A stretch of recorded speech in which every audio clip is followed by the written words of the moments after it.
Assalamu alaikum friends. Welcome to the post-match analysis of first test match between Pakistan and England. जिस चीज़ का डर था वही हुआ। पाकिस्तान ने मैच को अच्छा सेटअप किया और मैच को अच्छा सेटअप करने के बाद पाकिस्तान ने अपना ना सिर्फ एडवांटेज खो दिया बल्कि इतने बुरे तरीके से हारा कि this is the worst test defeat in the history, in the 147 years history of cricket. This is the worst test defeat.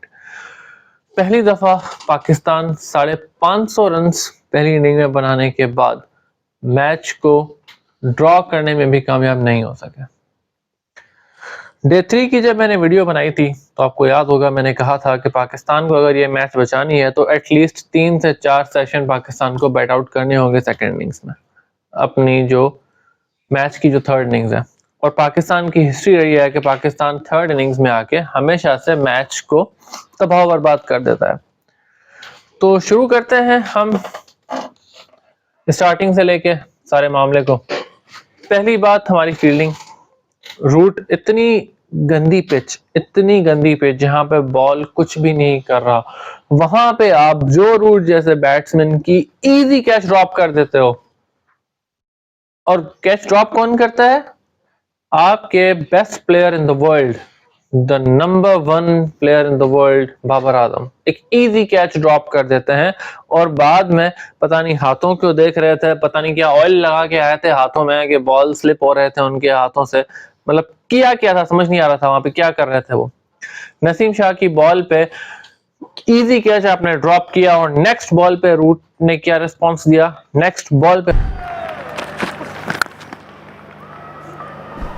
And how often does that happen? Drop catch, next ball, boundary. Disheartening to say the least.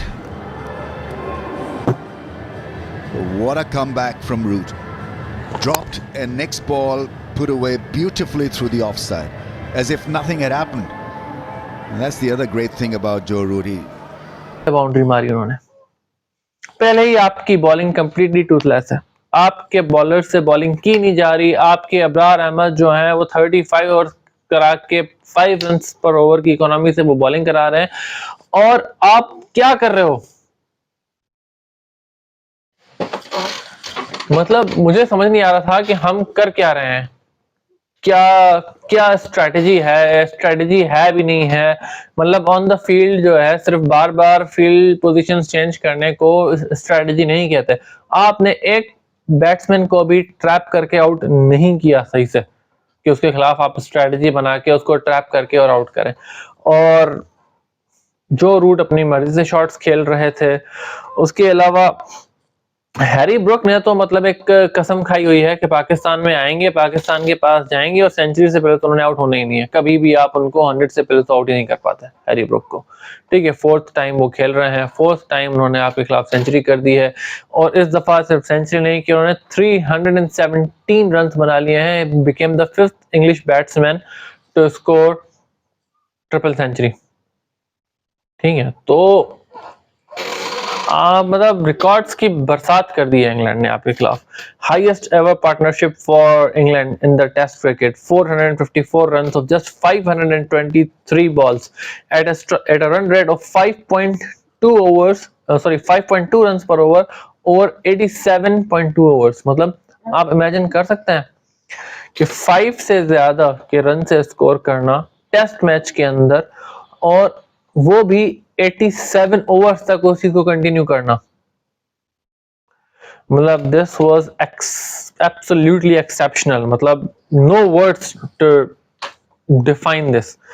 Saim Ayub साहब ने जो है जितने run बनाए नहीं दोनों inning में, उससे कई ज्यादा रन दे दिए वाइल्ड बॉलिंग। 2 विकेट्स उनको एंड में मिल गई जो कि कंसोलेशन विकेट्स थी। और दोनों ही बैट्समैन जो है वो, एक बैट्समैन जो है वो टायर्ड शॉट से आउट हुए, मतलब वो थक चुके थे। अगर आप उनका इंटरव्यू देखें तो ब्रुक कह रहे हैं कि भाई मैं तो, अगर वो शुक्रिया अदा कर रहे हैं पहले तो अपने फिटनेस एक्सपर्ट का कि उनकी फिटनेस एक्सपर्ट की वजह से वो इतनी देर वहां खेल पाए, क्योंकि अदरवाइज वो 150 स्कोर करने के बाद शायद स्लॉग स्वीप मार के और स्लॉग मार के आउट हो जाते।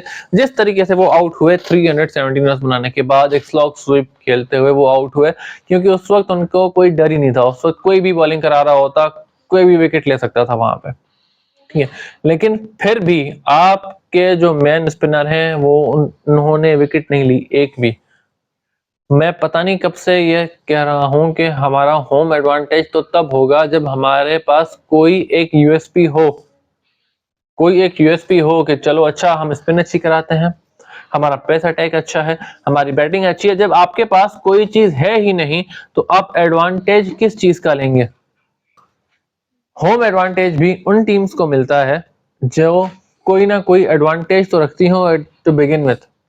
जब कोई एडवांटेज है ही नहीं आपके पास अपोजिशंस के ऊपर, आपकी ना स्पिन अटैक अच्छा है आपका, ना आपकी फास्ट बॉलिंग अच्छी है, तो आप किस चीज से आखिर एडवांटेज लेंगे? ग्राउंड्समैन भी आखिर क्या करें? फिर ऐसा ही होता है, फिर वो एक कंप्लीटली बैटिंग पिच बनाते हैं, क्योंकि उनको पता है कि अगर हम कंप्लीटली बैटिंग पिच बनाएंगे जिसमें कोई जान ना हो तो हो सकता है हम मैच ड्रॉ करने में कामयाब हो जाएं, क्योंकि और कोई रास्ता नजर नहीं आता उनको कि इसके अलावा कौन सा रास्ता है जिससे हम जो है पाकिस्तान को कंप्लीटली जलील होने से बचा सकते हैं। खैर, उसके बाद साइम अयूब साहब की बात करें तो साइम अयूब साहब जो हैं वो सेकंड इनिंग्स में आए और सेकंड इनिंग्स में भी आके उन्होंने कोई खास नहीं किया। हाँ, दूसरे प्लेयर्स ने उनसे भी बुरा खेला तो काइंड ऑफ ओवरशैडो हो जाता है कि साइम अयूब ने बुरा खेला सेकंड इनिंग्स में।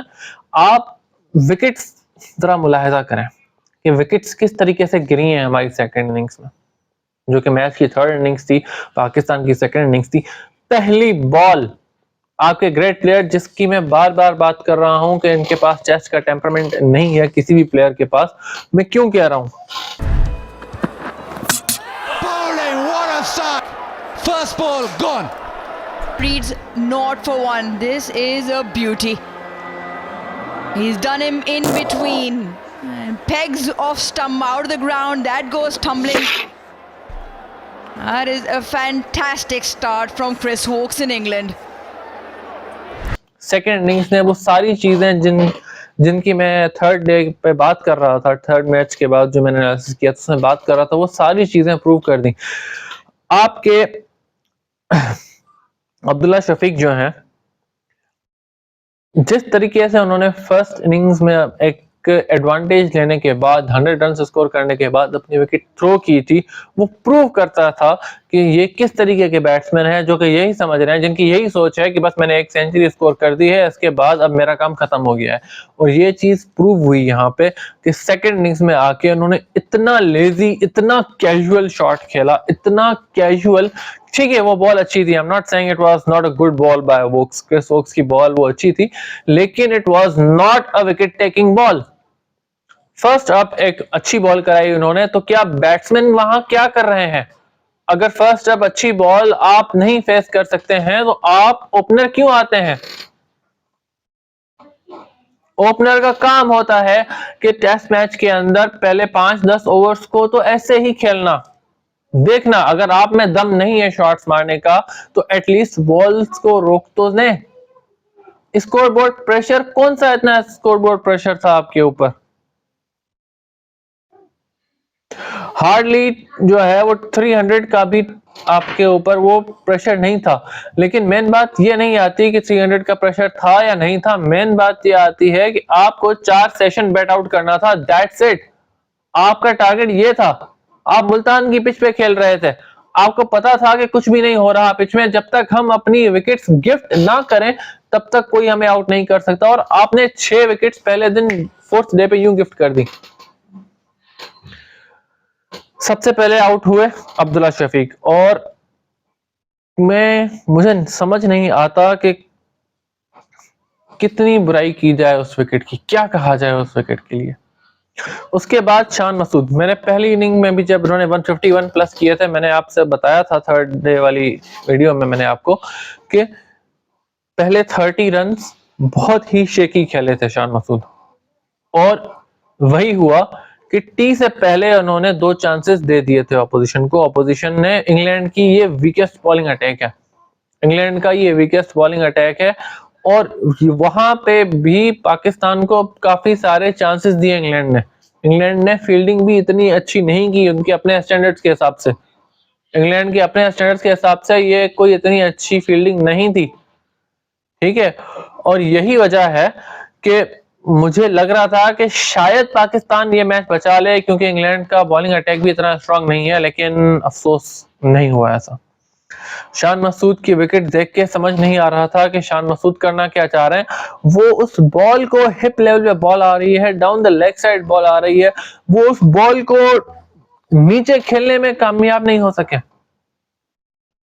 lot of uncertainty surround such a soft. Khan Masood just stood in disbelief because he's hung his bat out there and it is lobbed ever so slightly and simply to Zach Crawley.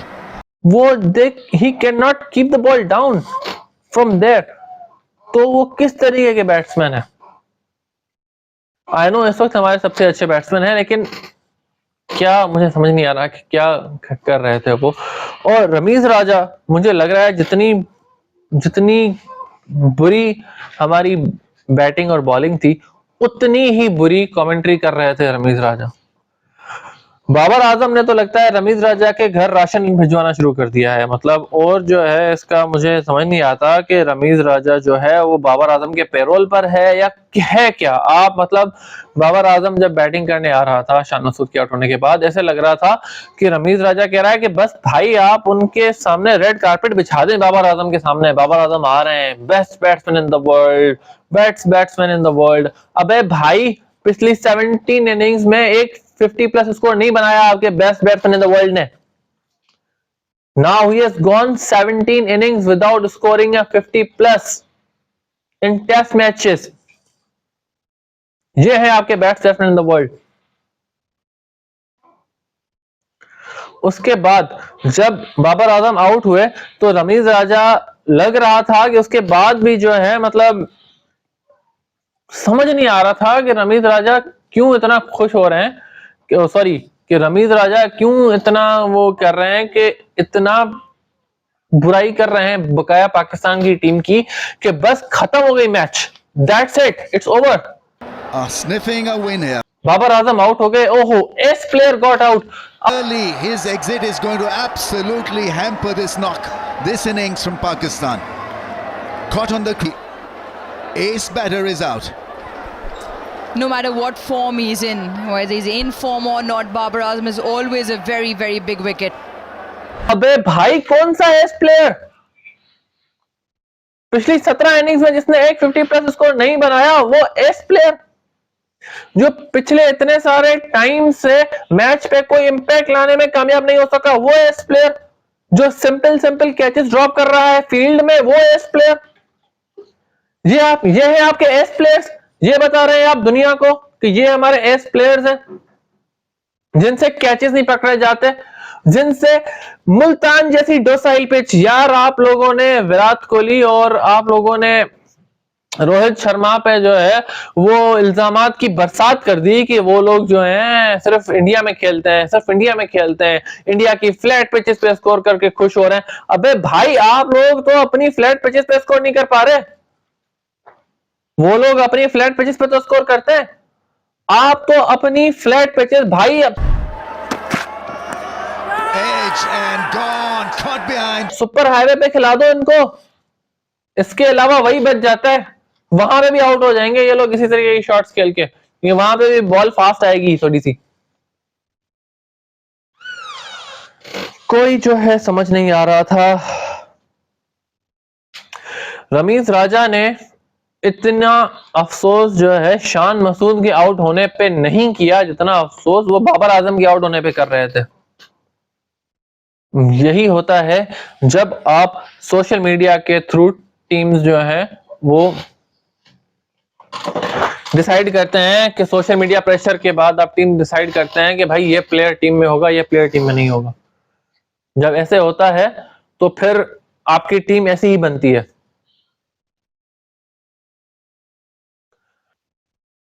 इतनी गंदी commentary कर रहे थे रमेश राजा कि इनके जो fellow commentators हैं वो उनको डिफेंड करना पड़ रहा था कि ये इतनी बुरी कमेंट्री क्यों कर रहे हैं और जो वो कह रहे हैं वो आखिर क्यों कह रहे हैं, उसके अंदर कोई कॉन्टेक्स्ट शामिल करने की वो लोग कोशिश कर रहे थे कि किसी ना किसी तरीके से हम लोग कोई कॉन्टेक्स्ट शामिल कर दें इस चीज का कि रमीज राजा ऐसे क्यों कर रहे हैं। फिर से इंग्लैंड के जो स्पिनर्स हैं उन्होंने आपके स्पिनर्स से बहुत ज्यादा अच्छी बॉलिंग की। मतलब ये मुझे नहीं लग रहा था कि I will live to see the day when British spinners ball better than Pakistani spinners on Pakistani tracks. ये I didn't believe it यार, I didn't believe it, लेकिन ऐसा हुआ। ठीक है, once again और साइम अयूब, उसके बाद साइम अयूब आउट हुए। साइम अयूब की विकेट तो ऐसे लग रहा था कि साइम अयूब जो है, जो हैरी ब्रुक वाली बात है उसको रिपीट कर रहे हैं कि हमारी फिटनेस है नहीं भाई, हम 25 रन पे थक जाते हैं। And the leg slip. In the air, mid off, duck it, can he get there? He can, brilliant. Brilliant catch, a very ordinary shot. Saim Ayub has hit it straight up in the air. कि book भाई आप तो फिर भी 150 बनाने के बाद slog मारते, मैं 20-25 के बाद ही स्लॉग मार देता हूँ। मेरी बैटिंग खत्म हो जाती है 20 रन के बाद। मैं 4-5 ओवर खड़ा हो गया वहां पे, बस बहुत है यार। हम T20 के प्लेयर हैं, हमसे नहीं होता टेस्ट मैच का ये इतना लंबा बैटिंग। क्या कुछ समझ नहीं आ रहा था मुझे कि मैं क्या कहूं कि कौन सी रेस्पॉन्सिबिलिटी, कौन प्लेयर था जो रेस्पॉन्सिबिलिटी के साथ खेल रहा था, ये किस तरीके की इनिंग्स खेल रहे थे हमारे प्लेयर जो अपनी विकेट उठा उठा के फेंक रहे हैं। पूरे मैच के अंदर सलमान अली आगा और आमिर जमाल के अलावा कोई बैट्समैन नहीं था आपका जिसने अपनी विकेट थ्रो अवे ना की हो। आमिर जमाल तो चले टैलेंटर है, मैं उसके लिए नहीं कह रहा, लेकिन सलमान अली आगा पूरे मैच के अंदर आपका एक बैट्समैन था जिसने अपनी विकेट थ्रो नहीं की।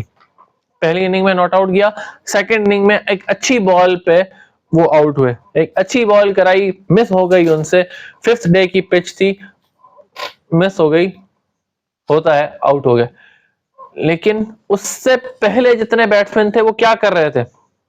सलमान अली आगा वाहिद बैट्समैन थे आपके जिन्होंने दोनों इनिंग्स में स्कोर किया।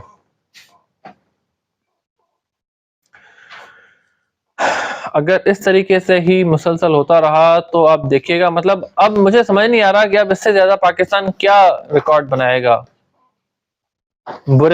कौन से बुरे रिकॉर्ड रह गए हैं जो हमने अभी तक नहीं तोड़े। मतलब अब पाकिस्तान को वो देखना, लिस्ट ओपन करके शुरू कर देना चाहिए देखना कि अभी हम कौन से ऐसे रिकॉर्ड हैं जो हमने नहीं तोड़े। मतलब आपने 500 स्कोर प्लस करके पहली इनिंग में फिर मैच को कंप्लीटली बॉच कर दिया।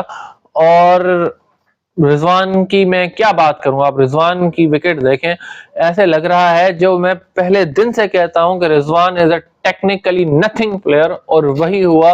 ये चीज जो है वो ऑपोजिशन समझती है, ऑपोजिशन ये चीज जानती है कि रिजवान जो है वो इंटरनेशनल बॉलर्स के अगेंस्ट अगर वो अच्छी बॉलिंग कराए नहीं टिक सकते। Stopped it. This time he finds the gap. Bryden Cars hitting the technical deficiencies being exploited by the English bowlers. 5th one bites the dust, and it's Mohammad Rizwan cleaned up by the debutant Cars. That's his second in the innings. Pakistan in dire strait. Going to let this opportunity go.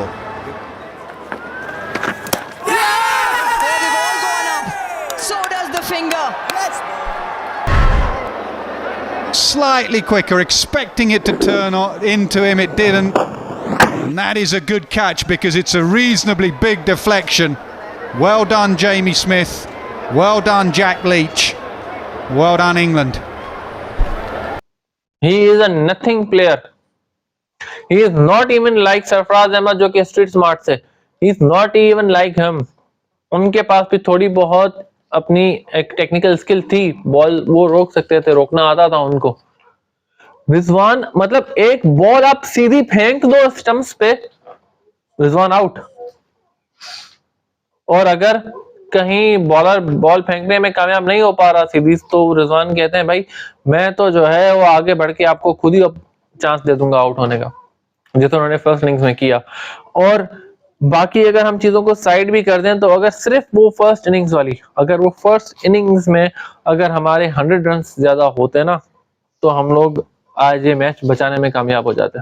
अगर वहां पे रिजवान अपनी wicket throw away नहीं करते और वहां पे खड़े रहते तो सलमान अली आगा भी उनके साथ खड़े रहते और वो इजीली 100, 120, 130 रन और ऐड कर सकते थे पाकिस्तान के टोटल में।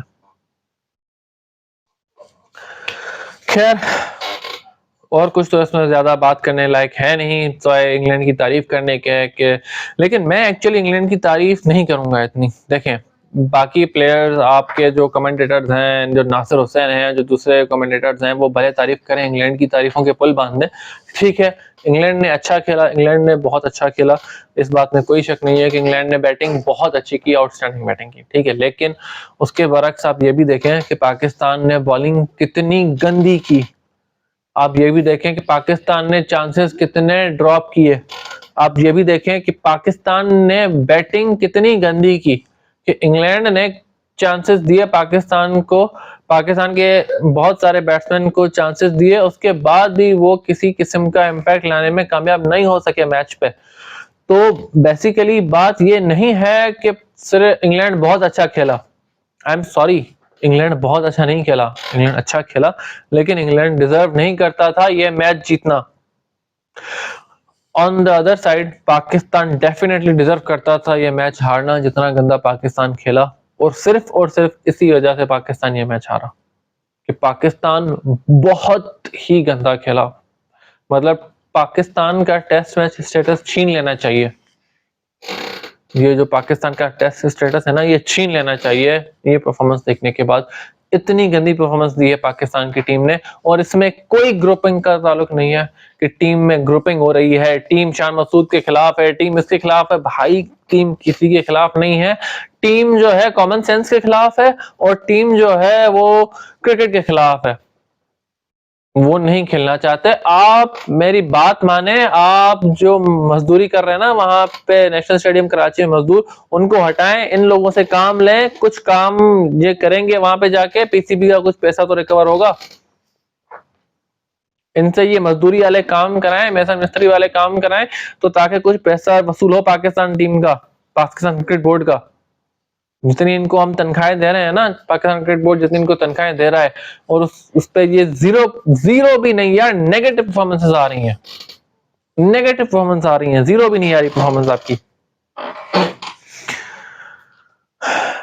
एक दफा फिर से सलमान अली आगा ने टेल के साथ बैटिंग करके पाकिस्तान को करीब पहुंचा दिया था कि पाकिस्तान जो है शायद ये मैच बचाने में कामयाब हो जाए, और एटलीस्ट चलो मैच नहीं बचाने में कामयाब हो जाए, एटलीस्ट इनिंग्स की डिफीट ना हो पाकिस्तान को। लेकिन नहीं, आप 500 प्लस स्कोर करने के बाद पहली इनिंग्स में आप वो मैच एक इनिंग्स की डिफीट से हार जाते हैं। This is the peak of insult. इससे ज्यादा इंसल्ट हो नहीं सकती कोई पाकिस्तान टीम की। अभी आने वाले ट्यूसडे से, जो कि 15 तारीख है, दूसरा मैच स्टार्ट होने वाला है पाकिस्तान वर्सेस इंग्लैंड का, वो भी मुल्तान में ही है। इंशाल्लाह उसकी वीडियो भी जरूर बनाऊंगा मैं। आई एम सॉरी, आज मैं बहुत ज्यादा तरह हाइपर हो गया था, और एक्चुअली पाकिस्तान टीम ने वो कर दिखाया जो किसी ने नहीं किया आज तक, मुझे गुस्सा दिला दिया। हाँ, वेरी कूल एंड काम गाय, लेकिन पाकिस्तान क्रिकेट टीम ने जो गुस्सा दिलाया है ना मुझे आज, अनबिलीवेबल। खैर, उम्मीद करता हूँ आपको वीडियो पसंद आई होगी। अगली वीडियो का इंतजार कीजिएगा, जो कि इंशाल्लाह मैं कुछ दिनों में जरूर बनाऊंगा, जो कि हमारी जो अभी सीरीज गुजरी हैं इस बीच में, जिन पे मैं वीडियो नहीं बना सका था, New Zealand versus Sri Lanka and Bangladesh versus India, तो उस पे वीडियो मैं जरूर बनाऊंगा। उन सीरीज पे एक वीडियो इंडिया और बांग्लादेश की सीरीज पे, एक वीडियो श्रीलंका न्यूजीलैंड की सीरीज पे। तो please like, subscribe and share and press the bell icon, ताकि आपको उन वीडियोस का नोटिफिकेशन मिल सके। तब तक के लिए अल्लाह हाफिज, शुक्रिया।